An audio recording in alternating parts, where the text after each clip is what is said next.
நீங்களும் இன்புற்று வாழ்க. நான் உங்கள் நண்பன் பார்த்தி. நம்ம வெற்றி ஷேர் அகாடமி சப்ஸ்கிரைப் பண்ணுற அனைவருக்கும் மனமார்ந்த நன்றி. எல்லாரும் டிஸ்க்ளைமர் அண்டர்ஸ்டாண்ட் பண்ணிக்கோங்க. டிஸ்கிரிப்ஷனில் டிஸ்க்ளைமர் கொடுத்துருக்கேன். நம்ம சேனலில் கொடுக்குற அனைத்து தகவல்களும் ஒன்லி ஃபார் எஜுகேஷன் பர்பஸ் மட்டும்தான். இதில் எதுவும் ரெக்கமெண்டேஷனோ டிப்ஸோ கிடையாது. நான் செபி ரெஜிஸ்டர் அனலைஸ்டு இல்லை. அதனால் before investing consult your finance adviser. Okay. அதுக்கப்புறம் நம்ம டெலகிராமுடைய லிங்க் டிஸ்கிரிப்ஷனில் இருக்குது. வேணுங்கிறவங்க யூஸ் பண்ணிக்கோங்க.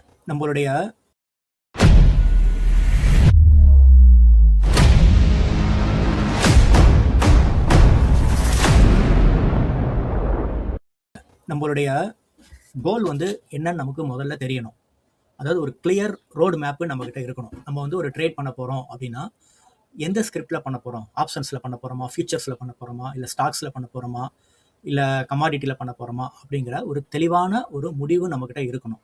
நம்மளுடைய எய்ம், நம்மளுடைய கோல் எது அப்படின்றத நம்ம ஃபிக்ஸ் பண்ணிக்கிட்டு அதுக்குண்டான ரோட் மேப் என்னவோ அதுக்குண்டான வழியில தான் நம்ம பயணப்படணும். சக்ஸஸ் ரேட் பார்த்தீங்கன்னாக்கா ஒரு கிராஜுவலாக இருக்கணும். படிப்படியாக முன்னேற மாதிரி இருக்கணும்.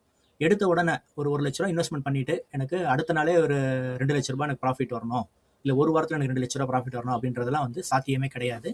அது எப்பயாவது ஒரு வாட்டி ஒரு குழுக்கில் ரெடியாக கிடைக்குமே தவிர அது எப்பயுமே சாத்தியம் கிடையாது.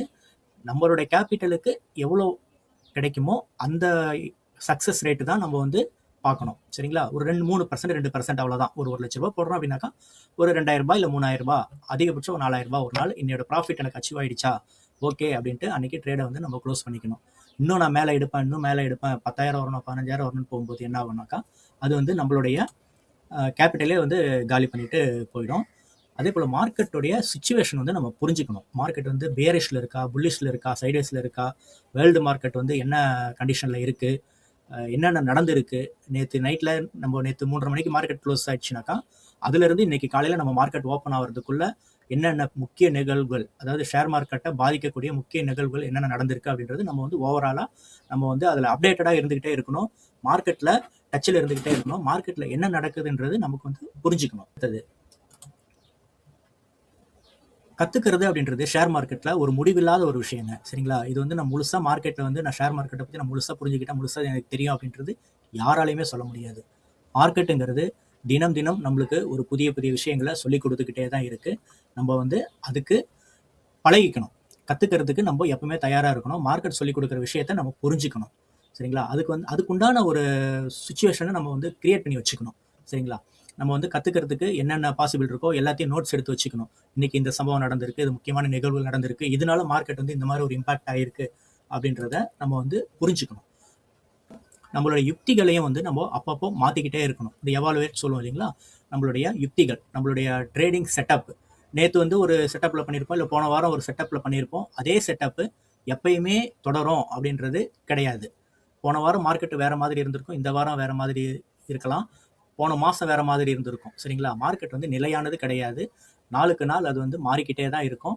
அந்த மாற்றத்துக்கு ஏற்ற மாதிரி நம்மளுடைய யுக்திகளையும் நம்ம மாற்றிக்கிட்டே இருக்கணும்.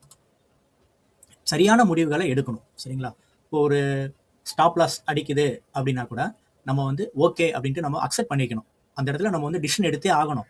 நான் ஸ்டாப் லாஸ் இருக்குது, இன்னும் கொஞ்சம் வெயிட் பண்ணுறேன் அப்படின்றது 2000 ரூபாய், 3000 ரூபாய், 4000 ரூபாய் அப்படின்ட்டு ஸ்டாப் லாஸ் நம்ம எக்ஸ்டென்ஸ் பண்ணிட்டு போயிட்டே இருக்கக்கூடாது.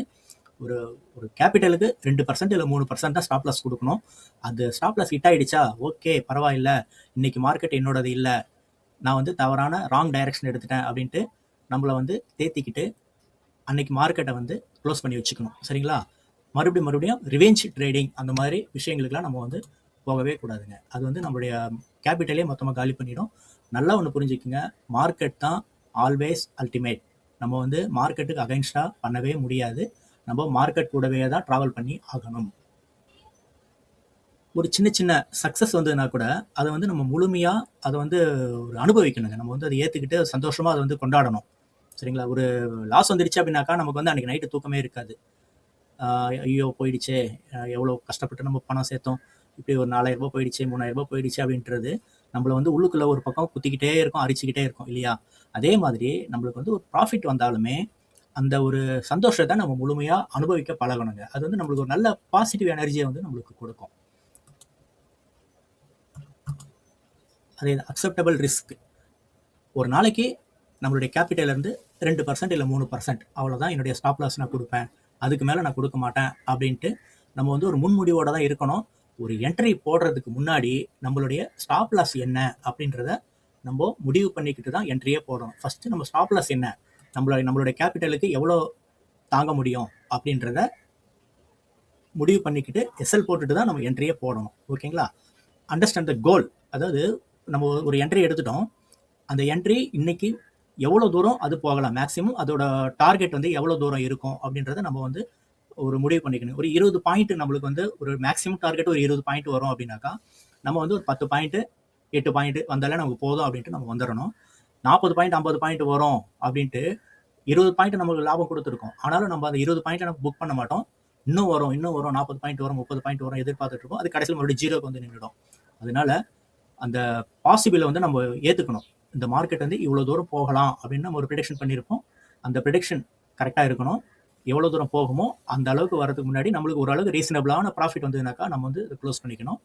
நம்ம வந்து கோல் வந்து பெரிய கோலாக வைக்கக்கூடாது, பாசிபிள் இல்லாத கோலாக வைக்கக்கூடாது. பாசிபிள் இது நடக்கலாம் அப்படின்ற ஒரு எதிர்பார்ப்போட அந்த அளவுக்கு தான் வைக்கணுமே தவிர ஒரு முடியாத விஷயத்த நம்ம வந்து எதிர்பார்க்கக்கூடாது. தினம் தினம் நம்ம வந்து டெய்லியுமே நமக்கு ப்ராஃபிட் கொடுக்காது, சரிங்களா? சில நாள் லாஸ் கொடுக்கும். அந்த லாஸ் கொடுக்குற அன்னைக்கு நம்ம வந்து நோட் பண்ணி வைக்கணும், எதனால நம்மளுக்கு இந்த லாஸ் வந்துச்சு, நம்ம என்ன மிஸ்டேக் பண்ணணும் அப்படின்றத நம்ம குறித்து வச்சுக்கிட்டு மறுபடியும் அந்த தப்பு பண்ணக்கூடாது. எதுக்கு குறித்து வைக்கணும்னா இன்னொரு வர அந்த தப்பு பண்ணக்கூடாது. அதை வந்து நம்ம கரெக்ட் பண்ணிக்கிறதுக்காக தான் அந்த குறிப்பு எடுத்து வைக்கணும். முக்கியமாக டெய்லியுமே குறித்து வச்சுக்கிறது நல்லது. லாஸ் வர்ற அன்னைக்கு கண்டிப்பாக குறித்து வைக்கணும். அது வந்து ஒரு நல்ல ப்ராக்டிஸ். அது அப்போ தான் நம்மளோட தெரியும் நம்மளுடைய தவறுகள் என்ன, நம்ம எந்த இடத்துல தப்பு பண்ணணும், அதை எப்படி சரி பண்ணுறது நம்மளுக்கு வந்து தெரிய வரும். ஸோ அப்போ தான் நம்ம வந்து நம்மளுடைய தவறு நமக்கு தெரிஞ்சாதானே நம்ம சரி பண்ண முடியும். அதனால் அந்த குறிப்பு எடுக்கிறது, டெய்லி நோட் பண்ணி வைக்கிறதுன்றது ஒரு நல்ல ப்ராக்டிஸ். அது தொடர்ந்து பண்ணுங்கள். ஸோ இது மாதிரி ஒரு பேசிக்கான ஒரு அடிப்படையான விஷயங்களெல்லாம் நீங்கள் கடைபிடிச்சிங்கனாக்கா ஷேர் மார்க்கெட்டில் கண்டிப்பாக வெல்லலாம். வாழ்க வளமுடன். நன்றி, வணக்கம்.